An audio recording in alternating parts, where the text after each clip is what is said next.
보험 상담을 하다 보면 종종 이런 질문을 받게 됩니다. 출근하다 교통사고를 당했는데 왜 산재 처리가 안 되나요? 상식적으로 생각하면 일을 하러 가는 길이기 때문에 회사와 관련된 사고라고 느껴지지만 실제 종업원 상해보험의 기준은 그렇게 단순하지 않습니다. 이 부분을 정확히 이해하지 못하면 큰 치료비가 발생했음에도 불구하고 보상을 받지 못하는 상황이 생길 수 있습니다. 산재보험의 기본 원칙은 비교적 명확합니다. 업무 중 발생한 사고만 보상한다는 것입니다. 여기서 핵심은 업무 중이라는 기준입니다. 일반적인 출퇴근은 법적으로 업무 시간으로 보지 않기 때문에 출근 중이나 퇴근 중에 발생한 사고는 원칙적으로 보상 대상이 아닙니다. 이를 흔히 출퇴근 제외 원칙, coming and going rule이라고 합니다. 실제 사례를 하나 보겠습니다. 한 직원이 아침에 출근하던 중 교차로에서 교통사고를 당했습니다. 사고 충격이 커서 대퇴부와 고관절 골절이 발생했고 내부 출혈로 인해 수술을 받았으며 추가적으로 두부 손상까지 동반된 상당히 큰 사고였습니다. 치료 기간이 길어질 수밖에 없는 상황이었고 그만큼 의료비와 소득 손실도 크게 예상되는 케이스였습니다. 하지만 이 사고는 개인 차량으로 단순 출근 중 발생한 사고였고 여기에 몇 가지 추가적인 요소들이 겹쳐 있었습니다. 운전자는 타주 운전면허증을 사용하고 있었고 기숙사에서 생활하고 있었으며 근무 형태 또한 일반적인 고정사업장이 아니라 하청을 받아 여러 현장을 오가는 구조였습니다.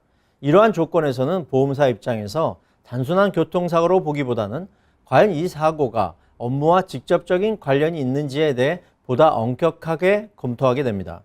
특히 출퇴근 중 사고라는 점은 기본적으로 산재 보상에서 제외되는 영역이기 때문에 업무 연관성을 입증하지 못하면 보상이 어려운 구조입니다. 여기에 사고 보고 시점이나 근무 형태, 거주지와 면허 관련 요소까지 함께 고려되면서 클레임은 더욱 보수적으로 진행될 수밖에 없습니다. 여기서 많은 분들이 한 가지 궁금해하십니다. 개인 자동차 보험으로 처리하면 되는 것 아닌가요? 라는 질문입니다. 물론 자동차 보험으로 기본적인 치료는 가능하지만 산재보험과 비교하면 보장 범위에는 큰 차이가 있습니다. 산재보험은 치료비뿐만 아니라 치료기간 동안의 소득 보전, 그리고 장애가 남을 경우 추가적인 보상까지 포함될 수 있기 때문에 중상사고일수록 산재로 인정받는 것이 훨씬 유리한 구조입니다. 그렇다면 이런 사고는 무조건 산재가 안 되는 것일까요? 그렇지는 않습니다. 핵심은 단순한 이동이 아니라 그 이동이 업무와 얼마나 직접적으로 연결되어 있는지입니다. 회사의 지시에 따라 특정 현장으로 이동하는 경우나 업무 수행을 위해 이동이 필수적인 근무 형태라면 출퇴근처럼 보이더라도 예외적으로 인정될 수 있습니다. 이번 케이스에서도 바로 이 부분이 중요했습니다.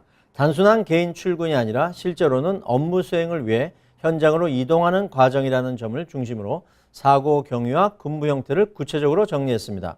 그리고 이 내용을 바탕으로 보험사 클레임 담당자와 충분히 설명하고 소통을 진행했습니다.